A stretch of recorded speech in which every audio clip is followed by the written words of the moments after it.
Olá, hoje vamos lhe mostrar como milhões de vidas foram arrancadas de suas casas e jogadas no maior sistema de exploração humana da história do Brasil.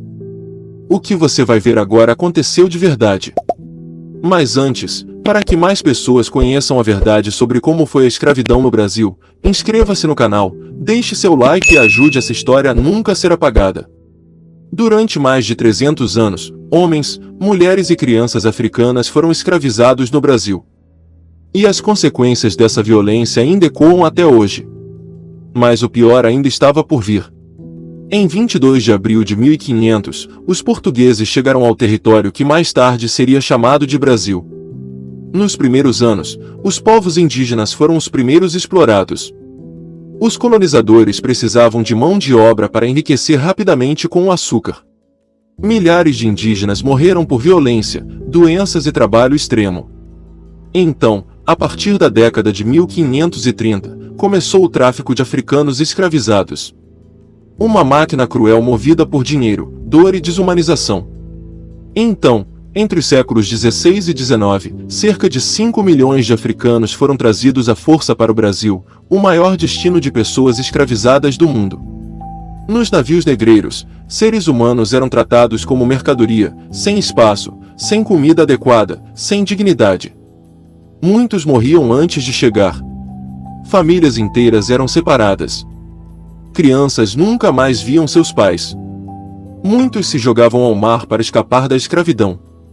E quando chegavam ao Brasil, o horror apenas começava.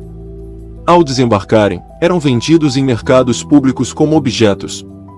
O Rio de Janeiro se tornou um dos maiores portos escravagistas do planeta.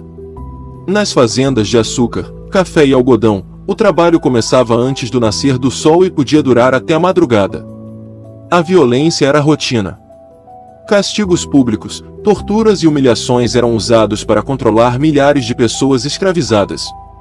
Mulheres sofriam dupla violência, trabalho forçado e abuso sexual. Crianças cresciam sem liberdade, aprendendo cedo o peso da sobrevivência. Mas a escravidão nunca foi aceita em silêncio. Milhares resistiram, fugiram, lutaram, organizaram revoltas. Os quilombos surgiram como símbolos de resistência. Comunidades inteiras formadas por pessoas que escapavam da escravidão.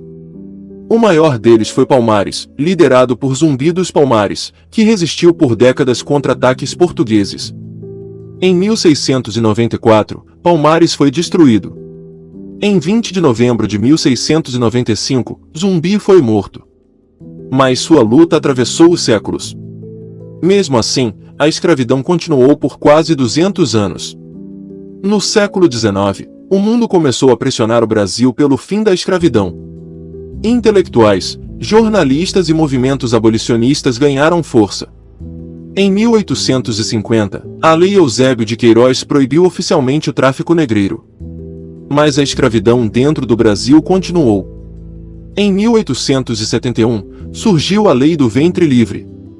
Filhos de mulheres escravizadas nasceriam livres. Mas muitos continuaram explorados por anos. Em 1885, a Lei dos Sexagenários prometeu liberdade aos escravizados acima de 60 anos. Poucos conseguiam sobreviver até essa idade. A pressão popular crescia. Revoltas, fugas em massa e campanhas abolicionistas tomavam o país. Em 13 de maio de 1888, a princesa Isabel assinou a Lei Áurea. Oficialmente, a escravidão chegava ao fim no Brasil. Mas a liberdade veio sem terra, sem salário, sem moradia e sem oportunidades. Milhões foram abandonados à própria sorte. As marcas da escravidão atravessaram gerações.